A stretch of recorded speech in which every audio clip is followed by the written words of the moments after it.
সরকারের পক্ষ থেকে বলা হয়েছে যে আর কোন সেনা সদস্যকে গ্রেপ্তারের পরিকল্পনা নেই। তাহলে এখানে একটা কোশ্চেন রেজ হয় যে তাহলে কি যাদেরকে এখন অ্যাকিউজ করা হয়েছে বা গ্রেপ্তারে আনা হয়েছে তারা কি পরিকল্পিতভাবে হয়েছে?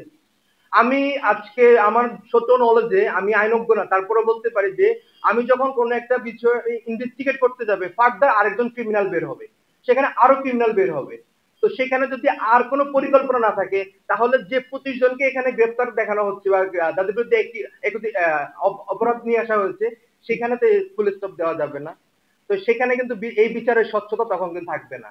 তো সেই জন্য বলবো যে কোনো ধরনের ফুল স্টপ যাতে না থাকে। আরেকটি বিষয় আমরা নোটিস করেছি যে শাহবাগে কিছু সামরিক অফিসারের সার্ভিং রিটায়ার্ড অফিসারের ইউনিফর্ম পরা অবস্থায় পরিহিত কিছু মূর্তি টানানো হয়েছে এবং সেটা নিক্ষেপ করা হয়েছে। আমি আপনাদেরকে একটা প্রশ্ন করি বা এই সমাজকে এই জাতিকে প্রশ্ন করি, এই যে অফিসার গুলা কাজ করেছে, যে এ ধরনের অপরাধ করেছে, তারা ছিল র্যাবে ছিল, ডিজিএফ তে ছিল, এনএসআই তে ছিল। ডিজিএফ এর কোনো ড্রেস কোড আছে? আমার জানা মতো ড্রেস কোড নাই। র্যাবের ড্রেস কোড আছে? তারপরে এনএসএর ড্রেস কোড আছে? নেই।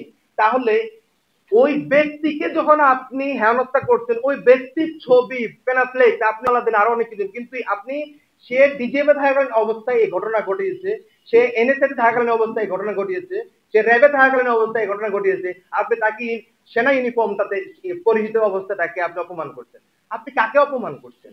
আপনার যারা এই ধরনের কাজ করছে আপনি কিন্তু ওই এই পুরো বাংলাদেশ সেনাবাহিনীকে, কারণ ইউনিফর্মটা তো পুরো সেনাবাহিনী, ওই ব্যক্তি ডিজিএফ এর হতে পারে। আমাদের আইসপিএফ থেকে মেজর হাকিমুজ্জামান স্যার বলেছে যে দে আর্মি ডাজন্ট ওন ডিজিএফআই। তাহলে যদি ডিজিএফআই আর্মি যদি ওন না করে তাহলে তো এখানে ক্লিয়ার যে হলো they are from DGFI and NSI and RAB. তাহলে আপনি ইউনিফর্মটা পরিহিত অবস্থায় তাদের মূর্তি বানাচ্ছেন। এক্ষেত্রে কিন্তু যারা এই ধরনের কাজ করছেন তারা কিন্তু আমাদের পার্শ্ববর্তী যে শত্রু রাষ্ট্র তাদেরকে আমরা খুশি করছেন আপনি। তো সেজন্য আমরা দেশবাসীকে অনুরোধ করব, এক গুটি কয়েক ব্যক্তির দায় পুরো একটি বাহিনী কিন্তু নেয় না কখনো। আপনি দেখেন এর আগেও অনেক সেনাপ্রধান অন্যায় করেছে। আরেকটা বিষয় আমি একটু মনে পড়ে, সেটা হলো এই যে এখানে যাদেরকে নাম ইনক্লুড করা হয়েছে এর বাহিরে তো আরো অনেক বড় রাঘব বোয়াল বাচ্চা আছে, তাদের নাম কিন্তু আসে নাই।